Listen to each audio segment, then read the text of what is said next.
how Ralf Hassenhuttl's pressing system has made Southampton top 4 contenders. For cheap good quality football jerseys, go over to www.jerseyfifa.com where they have the new season's jerseys available from just $25. A link will be left in the description, and if you use a coupon code atlantisfootball, you'll get 5% off. So at the time of recording, Southampton sit in 7th place with 29 points, 3 points off of 4th place, and 7 off of Manchester United at the top. So how has Ralf Hassenhuttl transformed Southampton from a side fighting relegation to a side fighting for a Champions League place? In this video, I'm going to be analysing Hassenhuttl's defensive system, specifically as Southampton currently have one of the best defensive records in the league, with an expected goals against rate of just 20.43, the 5th least in the league, and a lower rate than the likes of Liverpool, Leicester and Manchester United. So Hassenhuttl uses a 4-2-2 system which is focused on quick transitioning attacks and a compact aggressive press out of possession, but the most notable development in the style of Southampton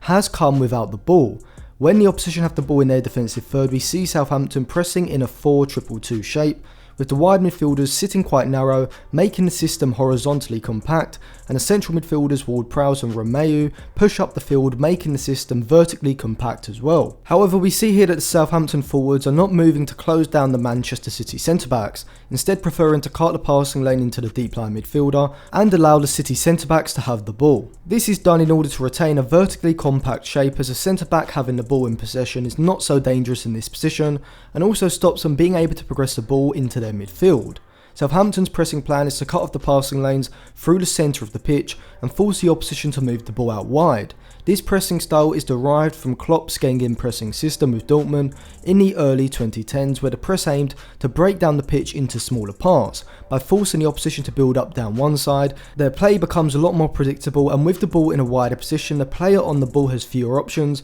making it easier for the pressing side to cut off these passes and press aggressively to win the ball back. That's exactly what Southampton do here. The pass into Stones in this wider position is a trigger, as Djenepo pushes up the pitch to close him down, as we see Southampton's horizontally and vertically compact hexagon shape take place. Romeu pushes up onto Rodri, so if a pass goes into the City deep line midfielder, his press on him is instant. Stones falls backwards to Edison, and now Southampton's press moves to the aggressive phase, with the forwards pressing the players in the deep central positions. And when the ball is moved out to this wider position, we see that Walcott, rather than maintaining a deeper position, moves out to press aggressively, seeing Southampton's shape move from a 4-2-2 to a 4-2-4, as all options are closed off, as the right back for Southampton even pushes up the pitch to cut off the pass into the City winger, and this leads to City conceding a throw and Southampton winning the ball in the final third. This is the aim of Hassenhuttl's press, not to commit too early, use a pass into a wider position as a trigger to move to a 4-2-4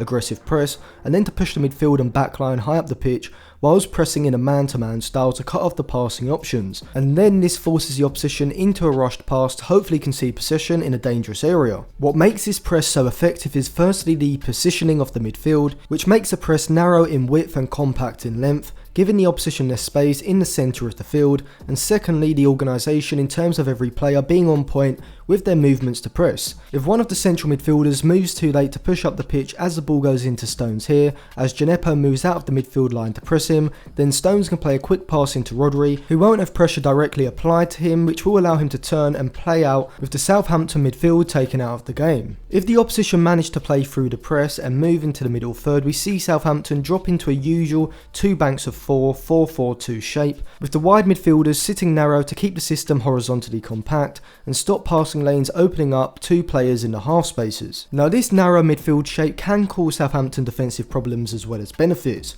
with the wide midfielders moving over into central positions when the ball is on the opposite flank. This does leave a lot of space for the opposition fullback on the opposite side to move into. A side playing against Southampton should be looking to exploit this by pushing their fullbacks forward on the far side and looking to get deeper midfielders and centre-backs to switch the play quickly with long passes in order to get 2v1 situations in the channels, with the winger and fullback running at the isolated Southampton fullback. Now obviously the players themselves need to be making the right decisions, as well as having the stamina and reading of the game to cut off passing lanes and the ability to break up play in order to make this sort of defensive system effective for Southampton. If we look at the midfield double pivot of Romeu and Ward-Prowse, we can see how good they've been defensively. In terms of interceptions, Romeu ranks 10th out of every central midfielder in the Premier League, with 1.5 per 90, whilst Ward-Prowse ranks 14th with 1.4 interceptions per 90, and in terms of tackles, Romeu has made the most of any central midfielder in the Premier League with 3.6 per 90, whilst only being dribbled past 2.1 times per 90,